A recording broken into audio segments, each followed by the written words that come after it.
Good evening, welcome to left and right. జలుబు చేస్తే antibiotics, motions అయితే యాంటీబయాటిక్స్, జ్వరం వస్తే యాంటీబయాటిక్స్, ఆపరేషన్ చేస్తే యాంటీబయాటిక్స్. 400 mg, 650 mg, 1000 mg, డాక్టర్ల పెన్నుకి తోచినంత ఎంజీ, పేషెంట్ల జేబు స్తోమతకు తగినంత ఎంజీ, ఇష్టారాజ్యంగా విచ్చలవిడిగా వాడుతున్న యాంటీబయాటిక్స్ ఇప్పటివరకు మన ప్రాణాలను కాపాడుతున్నాయని మాత్రమే తెలుసు. కానీ అవే యాంటీబయాటిక్స్ ఇక మెల్లమెల్లగా మన ప్రాణాలు తీయడానికి సిద్ధపడుతున్నాయి అనేది ప్రపంచం కనిపెట్టిన ఒక వాస్తవం. వైద్య ప్రపంచాన్ని విస్తుపోయేలా చేస్తున్న ఈ పరిశోధనల్ని తెలిసి కూడా ఎందుకు వైద్యులు కంటిన్యూ చేస్తున్నారు? యాంటీబయాటిక్స్ని లిమిట్కి మించి ఎందుకు వాడుతున్నారు? చేయి తిరిగిన వైద్యులు కూడా సంపాదన కోసమో లేకపోతే తమ వద్దకు వస్తే రోగం త్వరగా తగ్గుతుందనే ఒక హస్తవాసిని నిరూపించుకోవడం కోసమో ఇష్టారాజ్యంగా యాంటీబయాటిక్స్ని సిఫారసు చేయడము.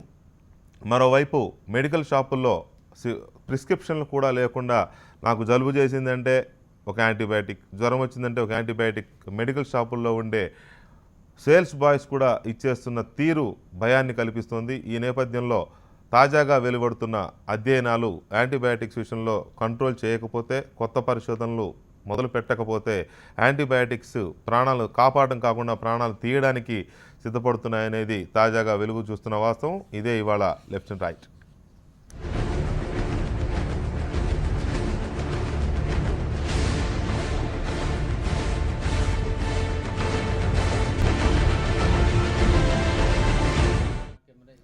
రైట్, ఇవాళ లెఫ్ట్ అండ్ రైట్లో యాంటీబయాటిక్స్ మీద మనతో మాట్లాడడానికి internal medicine MD doctor Paparao గారు, అలాగే ప్రముఖ gastroenterologist surgeon doctor Vinay Kumar గారు అండ్ ఆయుర్వేద వైద్య నిపుణులు డాక్టర్ ప్రకాష్ రెడ్డి గారు స్టూడియోలో ఉన్నారు. ఇక Telangana private hospitals association president doctor Narasimha Reddy గారు మనకి వరంగల్ నుంచి ప్రత్యక్ష ప్రసారంలో అందుబాటులో ఉన్నారు. పాపారావు గారు, సరిగ్గా 3 ఏళ్ల క్రితం మనం ఈ యాంటీబయాటిక్స్ ముప్పేంటో చెప్పే ప్రయత్నం చేసాం.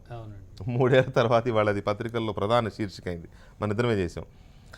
అప్పటికి ఇప్పటికి ఏమైనా మార్పు ఉందా అనేది ఒక పాయింట్ అయితే, ఏంటి యాంటీబయాటిక్స్ అనేది రోజు రోజుకి ఇంత ప్రాణాంతకంగా ఎందుకు మారుతున్నాయి? Antibiotic use, antibiotic abuse, antibiotic misuse, ఏ రకంగా చూసినా సరే యాంటీబయాటిక్ అనేది అందరి మనసుల్లో అదొక మ్యాజిక్ బుల్లెట్. ఏ డిసీజ్నైనా తగ్గించేస్తుంది. ఏ డిసీజ్నైనా యాంటీబయాటిక్ పెట్టామంటే మన పని రోజుల్లో పెన్సిలిన్ లాగా అన్న ఒక ఉద్దేశం. అంటే మన మీద ఎక్కువ ప్రెషర్ పడకుండా యాంటీబయాటిక్స్ పెడితే అన్ని హైయర్ యాంటీబయాటిక్ పెట్టాం కదా, ఇంకా తగ్గట్లేదు చూద్దాం అనే ఒక అంటే ఇది మిద్దంగా ఈ డిసీజ్కి ఏ బ్యాక్టీరియా ఉంది, ఈ బ్యాక్టీరియాకి ఏ యాంటీబయాటిక్ పనిచేస్తుంది అన్నది కాకుండా ఓవరాల్గా పవర్ఫుల్ యాంటీబయాటిక్ వాడితే త్వరగా సిమ్టమ్ కంట్రోల్, ఇన్ఫెక్షన్ కంట్రోల్ వస్తుంది అన్నది ఒక అవగాహన. ఇది రాను రాను కూడాను మన ఇండియా లాంటి పరిస్థితుల్లో చాలా చోట్ల యాంటీబయాటిక్స్ మీరు అన్నట్టుగా over the counter, alternative medicines, antibiotic అంటే ఏ విధమైన అవగాహన లేకుండా కూడా యాంటీబయాటిక్స్ని వెచ్చలవిడిగా వాడడం, హయ్యర్ యాంటీబయాటిక్స్. మూడోది ఆర్ఎంపీ సంస్థ, ఆర్ఎంపీ వ్యవస్థ ఎలాగో ఉంది, 1-2 హయ్యర్ యాంటీబయాటిక్స్ ఇచ్చి పంపేస్తారు. కొంతవరకు కొంచెం పేషెంట్ ఇంప్రూవ్ అవుతాడని, లేకపోతే దారిలో కూడా కొంత మేలు జరుగుతుంది, మళ్ళీ అయితే మన మీదకి ఏమి రాకుండా ఉంటుంది, మిస్యూజ్ అన్నట్లుగా కొంత మిస్యూజ్ జరుగుతారు. ఇలాగ అన్ని దశల్లో, అనేక దశల్లో, అనేక పాయింట్స్ దగ్గర ఈ పాయింట్స్ని ఎవరూ చెక్ చేయట్లేదు, ఈ పాయింట్స్ని ఎవరో కంట్రోల్ చేయలేకపోతున్నారు. అయితే ఇలాగ ఇన్సఫిషియెంట్గా వాడినా, ఒక బ్యాక్టీరియాకి ఇంకొక యాంటీబయాటిక్ వాడినా, సరైన మోతాదులో వాడకపోయినా, లేదా ఇంకొక యాంటీబయాటిక్తో కలిపి వాడితే ఈ రెండిటికి సరిగా పడకపోతే, ఇంటరాక్షన్ ఉంటే అది శరీరం మీద ఓవరాల్గా ప్రమాదం చూపే అవకాశం ఉంది. ఉదాహరణకు కొన్ని యాంటీబయాటిక్స్ వల్ల కిడ్నీస్ దెబ్బతినొచ్చు, లివర్ దెబ్బతినొచ్చు, కొన్ని యాంటీ-టీబీ డ్రగ్స్ వల్ల లివర్ దెబ్బతినొచ్చు. ఇలా కొన్ని చాలా డ్రగ్స్ ఉన్నాయి, డ్రగ్ ఇంటరాక్షన్స్ ఉంటాయి. వీటన్నిటిని బేరీజ్ వేసుకోకుండా విచ్చలవిడిగా యాంటీబయాటిక్స్ వాడడం, యాంటీబయాటిక్స్ ప్రతి చిన్నదానికి కూడా వాడడం, ఏది వచ్చినా సరే ముందు ఒక యాంటీబయాటిక్ పెట్టడం, అదొక ఏదో సంజీవిని లాగా అన్నిటికీ కూడా ఒక కవరేజ్గా పనిచేస్తుంది. యాంటీబయాటిక్ పెట్టారు కాబట్టి మనం అన్ని విధాలా కరెక్టు కాబట్టి మన మీద ఒత్తిడి ఉండదు. ఇదొక భాగం. అయితే యాంటీబయాటిక్ యొక్క అవగాహన అనేది ముఖ్యమైనది అన్నిటిలోకి. ఏ బ్యాక్టీరియా ఫలానా యూరిన్లో ఇన్ఫెక్షన్ ఉంది, లేకపోతే గట్లో ఇన్ఫెక్షన్ ఉంది, దీనికి ఏ బ్యాక్టీరియా సహజంగా కాజ్ చేస్తుంది, ఆ బ్యాక్టీరియాకి ఏ యాంటీబయాటిక్ సూటబుల్గా ఉంటుంది అనేది ఎప్పుడు అక్కడ లోకల్ కానీ హాస్పిటల్లో కానీ ఆ ఏరియాలో కానీ స్టడీస్ జరుగుతూ ఉండాలి. ఇలాంటి స్టడీస్ ఇక్కడ ఈ హాస్పిటల్లో ప్రివైలింగ్ బ్యాక్టీరియా ఏది, ఏ బ్యాక్టీరియాతో ఎక్కువ మంది ప్రాణాలు కోల్పోతున్నారు, ఏ బ్యాక్టీరియాతో ఎక్కువ మంది ఈ డిసీజ్ బారిన పడుతున్నారు, ఇలాంటి వాటిని కూడా ఒక హెల్త్ అథారిటీస్ అందజేస్తూ ఉండాలి. మైక్రోబయాలజిస్టులు కానీ ఎవరైనా సరే ఇది అందజేసినప్పుడు ఈ యాంటీబయాటిక్ రెగ్యులేషన్ అనేది ఫిజిషియన్కి కానీ ట్రీటింగ్ డాక్టర్ కానీ చాలా ఈజీ అవుతుంది. సో ఇవేమీ లేనప్పుడు మనం గుడ్డిగా యాంటీబయాటిక్ని నమ్ముకుని ఏదో ఒకటి వెళ్ళిపోతూ ఉంటే అది అనేక విధాలు కదా. అందులో ముఖ్యమైనది యాంటీబయాటిక్. వినయ్ కుమార్ గారు, యాంటీబయాటిక్స్ ఎంతవరకు వాడాలి, శృతి మించి వాడితే ఏమవుతుంది అనే దాని మీద ఇప్పటికే కొంత అవగాహన కొంతమంది ఎక్స్పర్ట్స్కి ఉండి ఉంటుంది. కానీ విచ్చలవిడిగా వాడేస్తున్నారు అని అంటే, ఈ అధ్యయనాలు వస్తున్నాయని అంటే అది విచ్చలవిడిగా వాడుతున్నట్టే లెక్క. ఇప్పటివరకు మీకున్న అబ్జర్వేషన్ ప్రకారం ఏ రేంజ్లో వాడుతున్నారు వాటిని, అవసరం ఉన్నా లేకపోయినా? అంటే డెఫినెట్గా స్పెషలిస్ట్ లెవెల్ వరకు పాపారావు గారు అన్నట్టు ఆర్ఎంపీస్ కానీ పిఎంపీస్ కానీ లేకపోతే జనరల్ ఫిజిషియన్స్ కానీ పేషెంట్కి దగ్గు, జలుబు, కామన్ కోల్డ్ వైరల్తో వచ్చింది అన్నా కానీ యాంటీబయాటిక్ వాడేస్తున్నారు. ఎందుకంటే ఒకటి దాంతోనే తగ్గిపోతుంది, ఇది ఒక మాయ మందు అన్నట్టు దాంతో తగ్గిపోతుంది అని, లేకపోతే ఒకవేళ 1-2 రోజుల్లో తగ్గకపోతే, యూజువలీ వైరస్కి ఒక 3 డేస్లో తగ్గే అది ఉంటుంది. 3 డేస్ తర్వాత ఆటోమేటిక్గా మీరు మందులు ఇచ్చినా ఇవ్వకపోయినా తగ్గిపోద్ది. కానీ సెకండ్ డే వరకు వాడు ఓపిక పట్టి తగ్గలేదు అని అనుకుంటే, ఎస్పెషలీ పిల్లలు జ్వరం తగ్గలేదు, హై ఫీవర్ అనగానే టెన్షన్లో వచ్చేస్తుంటారు. అవును. వాడు పక్క డాక్టర్ దగ్గరికి వెళ్తే, అరే ఈ డాక్టర్ మీకు యాంటీబయాటిక్ పెట్టలేదు అందుకు తగ్గలేదు అని వాడు స్టార్ట్ చేసాడు అనుకోండి, నా పైన బ్లేమ్ ఎందుకు అన్నట్టు స్టార్ట్ చేసేస్తున్నారు. అయితే యాంటీబయాటిక్స్ అన్నది ఉట్టి ఉన్న ఇన్ఫెక్షన్ని కంట్రోల్ చేయడమే కాకుండా ఇమ్యూన్ సప్రెషన్ కూడా కాజ్ చేస్తాయి. అంటే మన బాడీలో దేన్నైనా ఫైట్ చేసే శక్తి ఏదైతే ఉంటుందో దాన్ని కూడా న్యాచురల్గా మన బాడీకి వచ్చిన రోగ నిరోధక శక్తిని.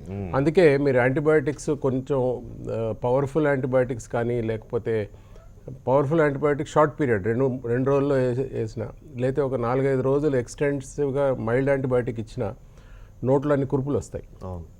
అది బికాజ్ ఆఫ్ సపరేషన్, ఫంగస్ వస్తుంది బ్లడ్లో. సో ఇవన్నీ అవుతాయి. అయితే అవసరమా కాదా అనుకుంటే, ఇప్పుడు ఏ యాంటీబయాటిక్ కూడా ప్రపంచంలో ఇన్ఫెక్షన్ని రాకుండా చేయదు. ఇన్ఫెక్షన్ వచ్చినాక కంట్రోల్ చేస్తుంది కానీ ప్రివెంటివ్ కాదు, నివారణ కాదు. సో పోస్ట్ ఆపరేటివ్లీ కూడా మీరు సర్జరీ అవగానే పెట్టేయడం అన్నది కరెక్ట్ కాదు. అది యూజువల్గా నేను ఇంగ్లాండ్లో ఉన్న 7-8 సంవత్సరాల్లో చూసింది ఏంటంటే, ఆ ఏరియాలో వాళ్ళు అంటే అఫ్కోర్స్ వాళ్ళకు అడ్వాంటేజ్ ఏంటంటే వాళ్ళ తెల్ల చర్మం కాబట్టి, ఫెయిర్ స్కిన్, కొంచెం ఇన్ఫెక్షన్ వస్తే దాని చుట్టుపక్కల రెడ్నెస్ వస్తుంది. అది చూసి ఇన్ఫెక్షన్ వచ్చిందని స్టార్ట్ చేస్తారు యాంటీబయాటిక్. అంతవరకు అసలు పోస్ట్ ఆపరేటివ్లీ వాళ్ళు యాంటీబయాటిక్. కానీ మనకి డార్క్ స్కిన్ కాబట్టి అది కనిపించడం చాలా కష్టం. కానీ కొన్ని ఉన్నాయి, ఇప్పుడు డయేరియాస్ ఉన్నాయి.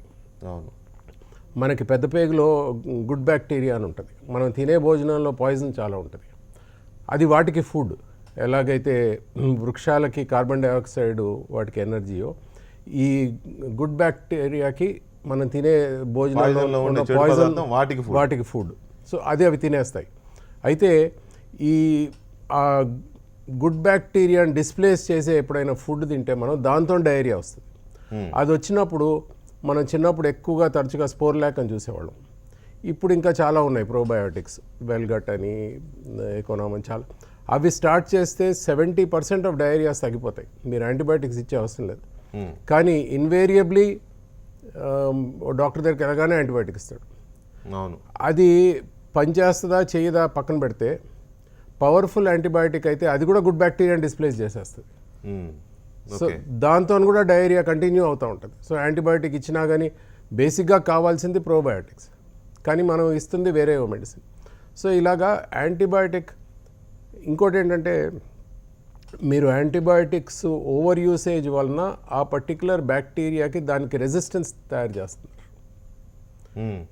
ఇప్పుడు ఇంటెస్టైనల్ ఇన్ఫెక్షన్స్కి ఫస్ట్ చిన్నగా నార్ఫ్లాక్సిలిన్ అన్నారు, దానికి రెసిస్టెన్స్ వచ్చేసి సిప్రోఫ్లాక్సిలిన్ వచ్చింది, దానికి రెసిస్టెన్స్ వచ్చేసి ఓఫ్లాక్సిలిన్ వచ్చింది. సో మీకు ఫార్చునేట్లీ హైయర్ యాంటీబయాటిక్స్ డిస్కవర్ అవుతూ ఉన్నాయి రీసెర్చ్లో, కాబట్టి దాన్ని వాడేస్తూ ఉన్నారు. కానీ అన్ఫార్చునేట్లీ ఎక్కడో ఒక దగ్గర హైయెస్ట్ యాంటీబయాటిక్ కూడా పనిచేయడం మానేస్తారు. అంతే కదా, ఆల్రెడీ అది స్టార్ట్ అయినట్టుంది. అప్పుడు ఏం చేస్తారు, రెసిస్టెన్స్ ఎక్కువ అయిపోయినప్పుడు ఇవాళ ఐసీయూలో వచ్చిన ఇన్ఫెక్షన్స్ అన్నీ resistant infections. Correct. Right. Doctor Narasinga Reddy గారు నమస్తే. నమస్తే అండి.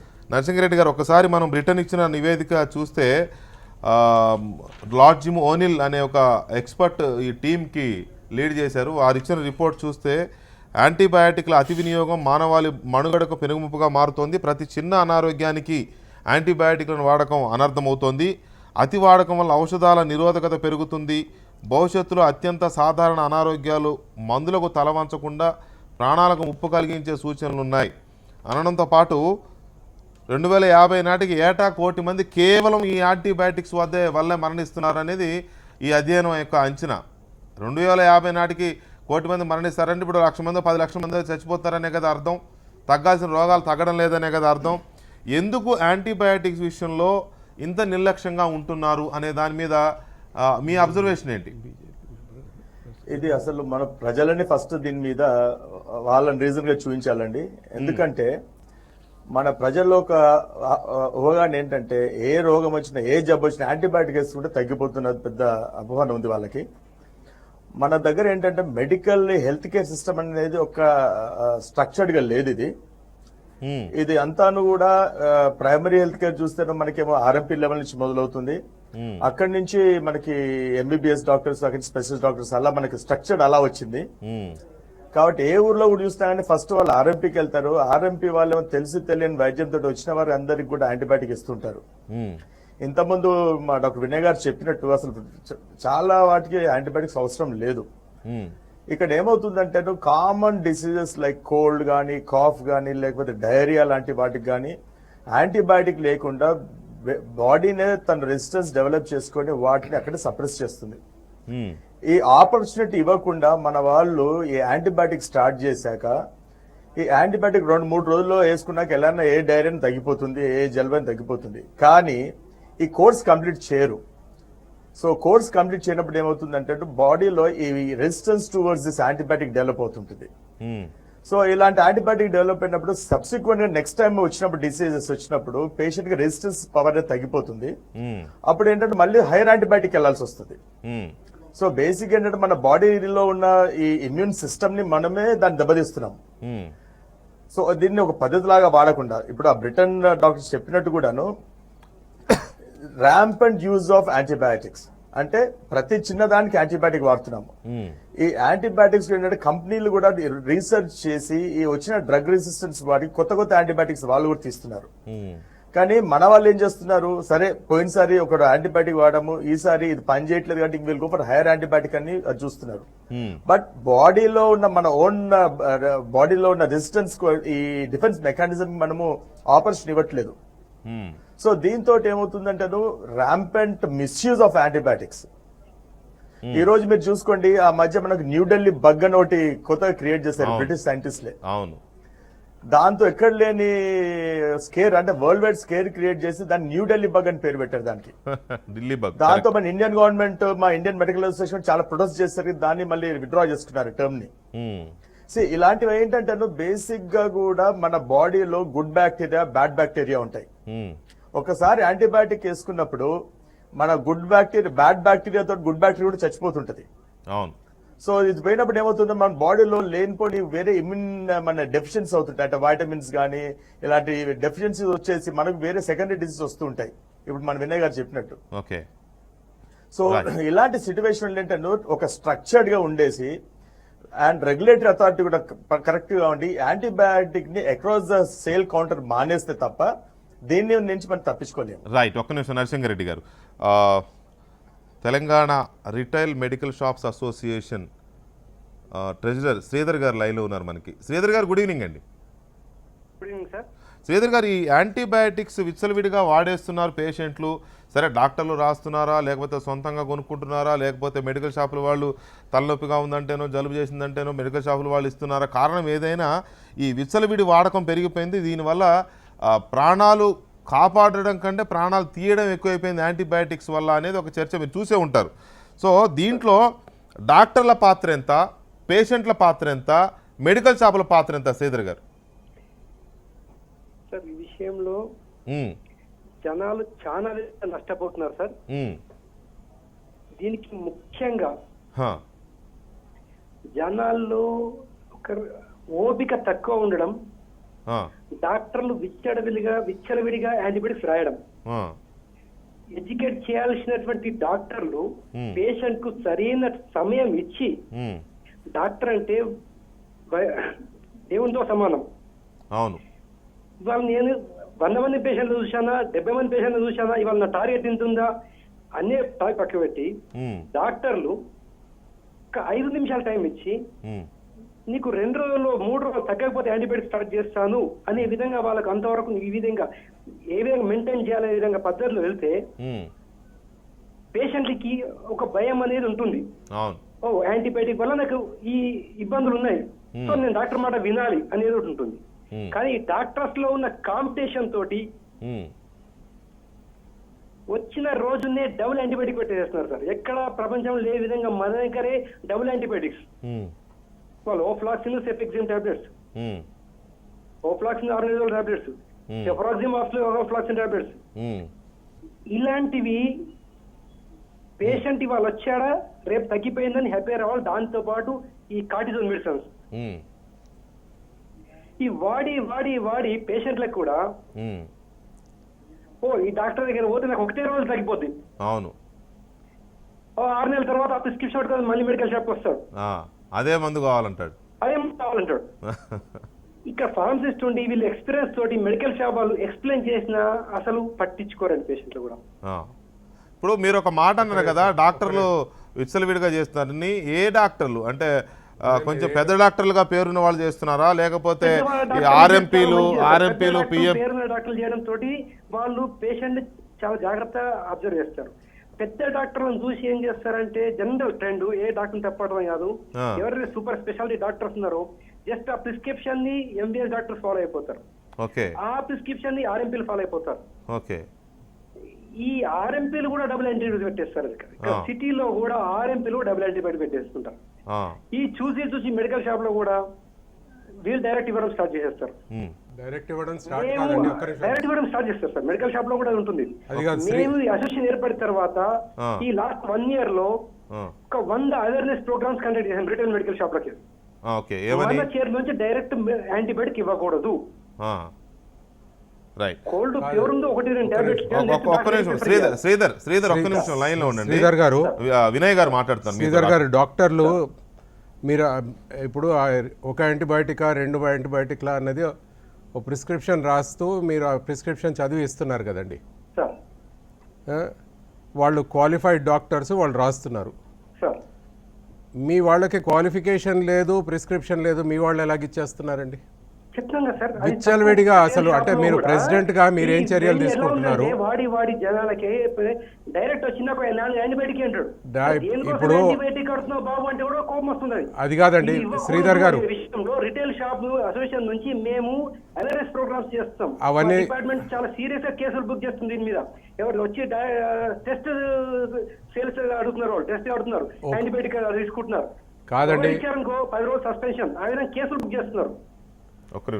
మీకు middle class and lower middle class patients ఎవరైతే 90% పేషెంట్స్ అవుతారో వాళ్ళు డాక్టర్ దగ్గరికి వెళ్తే ప్రిస్క్రిప్షన్ ఐ మీన్ మందులు రాయించుకుంటే కన్సల్టేషన్ ఫీజు తీసుకుంటాడు. ఆ కన్సల్టేషన్ ఫీజు ఎందుకు ఇవ్వాలి అని సార్ డైరెక్ట్గా మెడికల్ షాప్కి వస్తున్నారు. ఏ ఒక్క మెడికల్ షాప్, మీరు 110 మెడికల్ షాప్స్ అంటున్నారు. నేను ఇవాళ మా ఇంట్లో మా డ్రైవర్ కొడుక్కి కానీ డ్రైవర్కి కానీ వెళ్దాం పదా అంటే నాకు బాగాలేదు సార్ ఇవాళ డయేరియా అయిందంటే, మరి డయేరియాకి మందులు ఏం తీసుకుంటున్నావు అంటే ఏదో యాంటీబయాటిక్స్ చూపిస్తున్నాడు. ఇది ఎక్కడి నుంచి వచ్చింది అంటే మెడికల్ షాప్కి వెళ్ళాను సార్ నేను తెచ్చుకుంటున్నాను అన్నాడు. రైట్ అది అసలు మెడికల్ షాప్ సార్ మేము మా అసోసియేషన్ నుంచి నేను అదే చెప్తున్నాను, ఇది మెడికల్ షాప్ లో యాంటీబయాటిక్స్ డైరెక్ట్ ఇవ్వడం చాలా పెద్ద తప్పిది. మేము దీని గురించి ఇన్ని సంవత్సరాల ట్రెండ్ గొడవటడం కోసము అవేర్నెస్ ప్రోగ్రామ్స్ కండక్ట్ చేస్తున్నాం. నో మీరు అవేర్నెస్ ప్రోగ్రామ్స్ కండక్ట్ చేయండి. అది కాదండి, లాస్ట్ 2 years నుంచి చూస్తే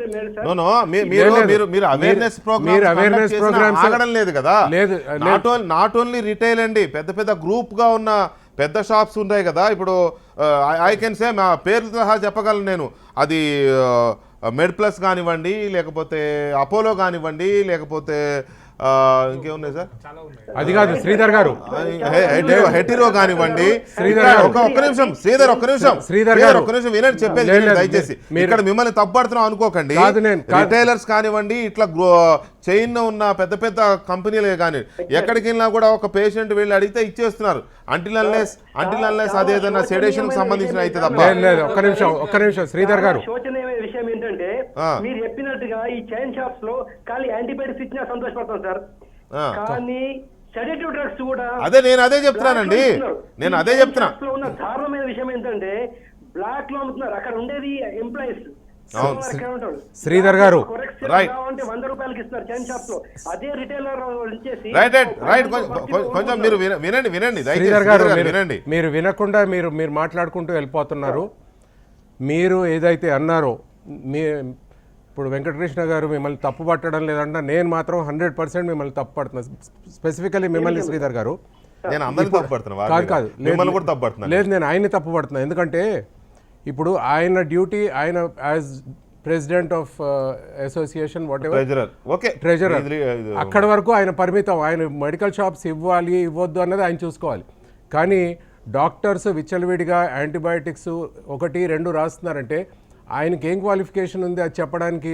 ఈ జబ్బుకి ఈ యాంటీబయాటిక్స్ అవసరం లేదు, అవసరం ఉంది అని ఆయన ఎవరండి చెప్పడానికి? ఆయన పరిమితం ఎక్కడి వరకు? ఆయన వేరే మెడికల్ షాప్స్ వాళ్ళు ట్రీట్మెంట్ ఇవ్వద్దు అన్న వరకే మీరు పరిమితం చేసుకోండి. కానీ మీరు డాక్టర్ మీద వేలు పెట్టి 2 యాంటీబయాటిక్స్ రాస్తున్నారు, పెద్ద యాంటీబయాటిక్. మీకు ఎలా తెలుసు అండి ఆ జబ్బుకి ఆ యాంటీబయాటిక్? లేదు మీకు అసలు ఆ జబ్బు. శ్రీధర్ ఒక్క నిమిషం వినండి. శ్రీధర్ దయచేసి ఒక్క నిమిషం. డాక్టర్ గారు ఒక్క నిమిషం. శ్రీధర్ ఒక్క నిమిషం ఆగండి. మీరు శ్రీధర్ చెప్పిన దాంట్లో మీరు కొంచెం మిస్అండర్స్టాండ్ చేస్తున్నారని నాకు అనిపిస్తుంది. ఎందుకంటే శ్రీధర్ చెప్పింది కొంచెం పాజిటివ్గా అనిపిస్తుంది. నాకు ఏమన్నారు అంటే ఒక హై క్వాలిఫైడ్ ఒక ఎండీనో లేకపోతే స్పెషలిస్టో రాస్తే అది మేము చూస్తున్నాం సార్ బాగుంది, కానీ జూనియర్ డాక్టర్లు ఆ ప్రిస్క్రిప్షన్ చూసి వాటిని ఫాలో అయిపోతున్నారు, ఆర్ఎంపీని కూడా అవే ఫాలో అయిపోతున్నారు అని చాలా క్లియర్ గా చెప్పాడు. ఆయన డాక్టర్లు 2 యాంటీబయాటిక్స్ రాస్తున్నారు. కొంచెం ఆర్ఎంపీలు మీరు కూడా ఆర్ఎంపీ వ్యవస్థ అన్నారు కదా ఇందాక, నేను ఇంచుమించు తను అదే మాట్లాడాడు. అవును, కింది వాళ్ళు ఏదో ఇప్పుడు ఆయన ఫంక్షన్స్ ఆయన డ్యూటీస్ డీలినియేట్ అయిపోయి ఉన్నాయి. దాన్ని ఫస్ట్ సక్సెస్ఫుల్ చేసుకోమనండి. మందుల షాప్ లో ఇవ్వకుండా అది చూసుకోమనండి. డాక్టర్ మీరు అన్నారు సార్, కాదు ఒక మాట ఇక్కడ మనం గమనించాల్సింది ఏంటంటే నిజమే, ఇది వాస్తవమే. కొంత మెడికల్ షాపుల దగ్గర కూడా జరుగుతుంది. ఎందుకు జరుగుతుంది అంటే ఒక middle class, lower middle class, ఒక పూర్ పేషెంట్ డాక్టర్ వినయ్ గారి దగ్గరికి ఎగ్జాంపుల్ చెప్తాను. వినయ్ గారు మీరు ఫీజు తీసుకోరు నాకు తెలుసు, కానీ లేదు ఇంకెవరో డాక్టర్ దగ్గరికి వెళ్ళి ముందు చూపించుకున్నావాలంటే ఆయన దగ్గరికి వెళ్తే ముందు 300 ఫీజు కట్టాలి. తర్వాత ఆయన అవసరం ఉన్నా లేకపోయినా మనకి మీరు ఒప్పుకోకపోయినా ఇదైతే జరుగుతుంది, ఇష్టం వచ్చినా 10 టెస్టులు రాసేస్తారు, దానికి 1000-2000 బొక్క. ఇవన్నీ చూసుకున్న తర్వాత రాసేది ఏంటంటే మీరు ఏదో ఫ్లాక్సిన్ అన్నారు కదా ఇందాక, లేకపోతే ఇప్పుడు కొత్తగా వచ్చిన 650 mg ఇస్తారు, ఏంటవి ఇట్లాంటివి రాసేస్తారు. ఆ బాధ అంతా ఎందుకని డైరెక్ట్గా వెళ్ళి చెప్తే వీళ్ళు ఇచ్చేస్తారు. డబ్బులు తక్కువ అవుతాయనే ఉద్దేశంతో తప్ప వాళ్ళకి అవగాహన లేదు. అది ఇప్పుడు వాస్తవం, డెఫినెట్ గా జరుగుతుంది. అది జరగొద్దన్న బాధ్యత ఇప్పుడు నర్సింగ్గా ఉన్నాడు. డెఫినెట్ గా నరసింగారెడ్డి ఆ పొజిషన్లో ఉన్నాడు. తను అవేర్నెస్ క్రియేట్, ఇప్పుడు తనైతే ఇప్పుడు శ్రీధర్ గారు ఎలాగైతే మెడికల్ షాప్స్లో మేము అవేర్నెస్ క్రియేట్ చేద్దామని ట్రై చేస్తున్నాం అంటున్నారు, అలాగే డాక్టర్స్లో అవేర్నెస్ క్రియేట్ చేయడం డెఫినెట్గా చేయాలి. డాక్టర్స్లో వారు చేయాలి, మీరు చేయాలి, అందరికీ. ఇప్పుడు నాకున్న రెస్పాన్సిబిలిటీ కూడా మీకు ఎవరికి లేదు. I can claim.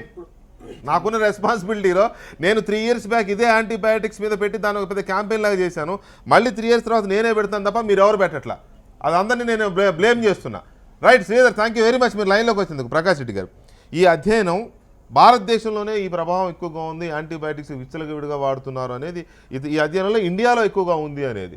బహుశా దానికి ఇప్పుడు నేను చెప్పిన కారణం కూడా ఒకటి అయి ఉండొచ్చు. ఈ middle class, lower middle class patients వాళ్ళు డబ్బులు ఎక్కువ ఖర్చు అవుతాయి, డైరెక్ట్ మెడికల్ షాప్కి వెళ్ళడం, మెడికల్ షాప్లో క్వాలిఫైడ్ ఏమంటారు salesmen, pharmacist, yes you are right, unqualified pharmacist ఉండడం, లేకపోతే ఏదో ఒకటి అమ్ముకోవాలి కదా అని తాపత్రయం, ఇటువంటి ఏవో ఉన్నాయి. సరైన రెగ్యులేషన్స్, రూల్స్ లేకపోవడం వల్ల వస్తున్న ప్రాబ్లం ఇది. సో దీన్ని ఎలా అరికట్టాలి? చాలా భయంకరంగా ఉంది. మీ అవగాహనలో ఈ యాంటీబయాటిక్స్ని వేటిని ఏ రోగాలకు అవసరం లేకపోయినా వాడుతున్నారు? సార్ నేను దీంట్లో 3 అంశాలు సపరేట్ చెప్తాను. ఒకటి లీగల్ ప్రాబ్లమ్. సార్ శ్రీధర్ గారు చెప్పిన దాంట్లో ఒక స్పష్టమైనటువంటి ఏంటంటే sir, there is no law preventing any person to write on the paper any antibiotic. There is no law. ఈ ప్రిస్క్రిప్షన్ అంటే నేను రాస్తాను సార్ యాంటీబయాటిక్స్, ఓఫ్లాక్సిన్ రాస్తాను, సిప్రోఫ్లాక్సిన్ రాస్తాను, సెఫలాక్సిన్ రాస్తాను, సెఫెక్సిమ్ రాస్తాను. తీసుకపోయి మెడికల్ షాప్కి నేను రిజిస్టర్డ్ మెడికల్ ప్రాక్టీసర్ కాదు, నేను ఏమీ కాదు. రాస్తే చెత్త కాగితం మీద రాసిన నా మీద చట్టపరంగా చర్య తీసుకునే అధికారం ఏ చట్టానికి లేదు. This is number 1. ఇండియాలో లేవు చట్టం లేదు. ఓన్లీ మెడికల్ షాప్ వాళ్ళు ఓన్లీ ప్రిస్క్రైబ్డ్ అంటే రిజిస్టర్డ్ మెడికల్ ప్రాక్టీసర్ ప్రిస్క్రైబ్ చేస్తేనే ఆనర్ చేయాలి. But they are not honouring. Irrespective of any కాగితం వస్తే కాగితం మీద ఇచ్చేస్తున్నారు. దాంట్లో doctor so and so is register number so and so, ఈ సో అండ్ సో అని రికగ్నైజ్డ్ కాంటాక్ట్ నెంబర్తో సహా ఇవ్వకపోతే that should not be honoured by a medical shop man. That is the law. There is no law preventing somebody to write on the paper. ఇది చట్టంలో ఉన్నటువంటి loop whole. దీన్ని ఆసరాగా తీసుకొని మెడికల్ షాప్ వాళ్ళు చేస్తారు. This is number 1. Number 2, manufacturing సెక్టార్లో కూడా ఈ రోజున unfortunately I'm telling you sir, 50% and even more small scale industry they are manufacturing the products without bills. I'm telling you on record, I'm telling you. మీరు ciprofloxacin 1,00,000 tablets ఒకరు తయారు చేస్తే 1,00,000 ఇల్లీగల్గా manufacturing చేస్తున్నారు. డంపింగ్, జీరో మాల్, ఓజీఎల్ అంటారు దాన్ని, ఒక మంచి పేరు పడతారు, ఓపెన్ జనరల్ లైసెన్స్ అని, టెక్నికల్ అర్థం కావడం కోసం ఇంటర్నల్గా. ఇది కూడా మెడికల్ షాప్ లో దొరికితే విపరీతం. మీకు ఇందర్బాగ్ లో పోతే మెడికల్ షాప్ ఇది మెడికల్ మ్యానుఫ్యాక్చరింగ్ సెక్టర్. దీనికంటే ముందు ఏపీఐస్ అంటే even formulation sector, active pharmaceutical ingredients, bulk drug industries, అది డాక్టర్ రెడ్డిస్ కావచ్చు, హేటర్ కావచ్చు, ఇంకా కంపెనీ కావచ్చు. వీళ్ళు కూడా ఎట్లా వాళ్ళ డ్రగ్స్ ఒకప్పుడు ఐడిపిఎల్ కూడా బ్లాక్ లో వచ్చి అమ్మినటువంటి సిచ్యువేషన్స్ ఉండే ఒకప్పుడు కూడా. That is the situation. ఇంకా మీకు చెప్పాలంటే ఈరోజు ఆంధ్రప్రదేశ్ ప్రభుత్వానికి సప్లై చేస్తున్న డ్రగ్స్ కూడా 100% ఫుల్ ప్రూఫ్ లేదు. ఈ రోజున పబ్లిక్ సెక్టర్ ఇండస్ట్రీని కొంటున్నామంటారు, అసలు పబ్లిక్ సెక్టర్ ఇండస్ట్రీ ఎగ్జిస్టెన్స్ లో లేని పబ్లిక్ సెక్టర్ ఇండస్ట్రీస్ నుంచి యాంటీబయాటిక్స్ కొంటున్నారు. This is the fate of the drug purchase system in this government. ఈ గవర్నమెంట్లోనే ఉంది ఆ పరిస్థితి. అంటే మీరు అర్థం చేసుకోండి, ప్రైవేట్ సెక్టర్ ఒకటే కదా, గవర్నమెంట్ సెక్టర్ కూడా is responsible for this type of episode. This is number 3. అంటే నేను చట్టం గురించి మాట్లాడాను. నెంబర్ 2 మోస్ట్ ఇంపార్టెంట్ అంటే మీరు రీసెర్చ్ అన్నారు ఇప్పటిదాకా. అన్ఫార్చునేట్లీ ఈ రోజున అంటే నేను చాలా సంవత్సరాల క్రితం 30 సంవత్సరాల క్రితం రీసెర్చ్ అనేటువంటిది ఇన్సెంటివ్ ఓరియంటెడ్ రీసెర్చ్లో ఈ సమస్యలు వస్తూనే ఉంటాయి. నాకు డబ్బు కావాలని ఒక మ్యానుఫ్యాక్చరర్ని నేను రీసెర్చ్ చేస్తాను. డాక్టర్ రెడ్డిస్ బాగా ఒక ప్రోడక్ట్ కనిపెట్టింది, దానికోసం ఒక 100 కోట్లు ఖర్చు పెట్టింది. దానివల్ల నాకు 500 కోట్లు 1000 కోట్లు కావాలని చూస్తాను. దానికి అంటే బయో అవైలబిలిటీ, బయో ఈక్వలెన్సీ టెస్ట్లను ఎవడు ఇస్తున్నాడు, ఎవడు రిపోర్ట్ తయారు చేస్తున్నాడు, ఆ రిపోర్ట్ని ఎవడు జస్టిఫై చేయాలి, ఆ డ్రగ్ లైసెన్స్ ఎవడు ఇస్తున్నాడు ఇండియాలో, ఈ డ్రగ్ వచ్చిన తర్వాత దీని మీద కాంట్రా ఇండికేషన్స్ ఏమున్నాయి అనేటువంటిది ఎవడు రాయాలా. ఈ రాసిందని డాక్టర్స్ సిఎంఈ అని పెడతారు, కంప్యూటర్స్ మెడికల్ ఎడ్యుకేషన్ అని. వాడు వచ్చి ఒక బోర్డు మీద ఎక్స్ప్లెయిన్ చేస్తాడు, వీళ్ళపై కాక్టైల్ డిన్నర్ చేసి పోతున్నారు డాక్టర్స్ కూడా. Is it not the fact? Doctors ఒప్పుకొని తీరాలి ఈ రోజున. Most of the CMEs are symbolic CMEs, continuous medical education. కొత్త డ్రగ్స్ని ఇంట్రొడ్యూస్ చేసినప్పుడు మెడికల్ కంపెనీలు డిన్నర్లు పెడతారు, కాక్టైల్ డిన్నర్స్ పెడుతున్నారు. వాళ్ళు అది తినేది లేదు, కాక్టైల్ డిన్నర్స్ తినిపోతున్నారు. ఐ హావ్ సీన్ ఆల్మోస్ట్ ఒక 30-40 సిఎంఈలు నేను చూశాను నేను. This is the fact. వాడు ప్రోడక్ట్ ఇంట్రొడ్యూస్ చేయడం కోసం. So whom to blame in this case? మీరు చెప్పండి. అది నేను ఒక 100 కోట్లు ఖర్చు పెట్టి ఒక డ్రగ్ తయారు చేసిన తర్వాత నేను డ్రగ్ని అమ్ముకోవాలి కదా. అందుకోసం హ్యూమన్ ఫేస్ లేనటువంటి రీసెర్చ్ ఈరోజు సమస్యలకు ప్రాబ్లం అవుతుంది. దీంట్లో ఇంటెలెక్చువల్ ప్రాపర్టీ రైట్స్ మొత్తం అందరు టాప్ టు బాటం అందరూ GATT agreement, intellectual property rights ఇవన్నీ కూడా దీనికి దోహదం చేస్తున్నాయి. అందుకోసం చట్టాలు కూడా ఇవన్నిటికీ కారణమవుతుంది. అంటే చట్టం గురించి మాట్లాడుతున్నాం, సోషల్ ప్రాబ్లం కూడా చెప్తున్నాను. రైట్. యాంటీబయాటిక్స్ వాడకాల మీద ఒక సర్వే మోస్ట్ ఇంపార్టెంట్ ఇంకోటి చెప్తాను sir, even doctors, I'm telling most of the MBBS doctors, even medical government హాస్పిటల్లో పనిచేసే డాక్టర్స్ కూడా రాగానే ఒక సిప్రోఫ్లాక్సిన్ వల్ల అవైలబుల్ ఉంటుంది, ఒక అమాక్సిసిలిన్, ఒక సిప్రోఫ్లాక్సిన్, రెండు నేను హ్యావ్ సీన్ 100 ప్రిస్క్రిప్షన్, క్లోరోఫినకాలు, ఇంకొక క్లోరోక్విన్ ఫాస్ఫేట్, ఒక యాంటీబయాటిక్, ఒక పారాసిటమాల్, ఒక బి కాంప్లెక్స్, దాని తగ్గట్టుకి ఇంకా ఉంటే ఇంకొక డ్రగ్, 5 డ్రగ్స్ ఒక ప్రిస్క్రిప్షన్ మీద, హండ్రెడ్స్ ఆఫ్ ప్రిస్క్రిప్షన్స్ మనం వెరిఫై చేస్తే, ఎంక్వైరీ చేస్తే బయట సమాజంలో కనపడుతుంది. యాంటీబయాటిక్ సంబంధించిన ఒక సర్వే చెప్తున్న లెక్క ప్రకారం జ్వరం వచ్చిన ప్రతి 100 మందిలో 90 మంది సొంతంగా యాంటీబయాటిక్స్ కొని వాడేసుకుంటున్నారు ఇండియాలో. 100 రకాల ఇన్ఫెక్షన్స్లో 90 వరకు వైరల్ ఇన్ఫెక్షన్సే. వీటికి యాంటీబయాటిక్స్ అవసరం లేదు, కానీ నగర జీవులు వాడేస్తున్నారు. యాంటీబయాటిక్స్ అతిగా వాడే 100 మందిలో 25 మంది డయేరియాకు గురవుతున్నారు. 95% మందుల షాపులు వైద్యుల ప్రిస్క్రిప్షన్ లేకుండానే మందులు అమ్మేస్తున్నాయి. యాంటీబయాటిక్స్ పనిచేయకపోవడానికి కాలుష్యం కూడా ఒక ప్రధాన కారణం. శ్వాస సంబంధిత వ్యాధులకు యాంటీబయాటిక్స్ వాడకం వల్ల యాక్చువల్గా వాటికి అవసరం లేదు, కానీ వాటికి కూడా యాంటీబయాటిక్స్ వాడడం వల్ల మందులకు లొంగని వ్యాధులు ప్రబలుతున్నాయి. ఎందుకు ఈ రకంగా జరుగుతోంది, వీటి మీద ఎందుకు నియంత్రణ లేదు అనేది మరింత విపులంగా చర్చించే ముందు చిన్న బ్రేక్.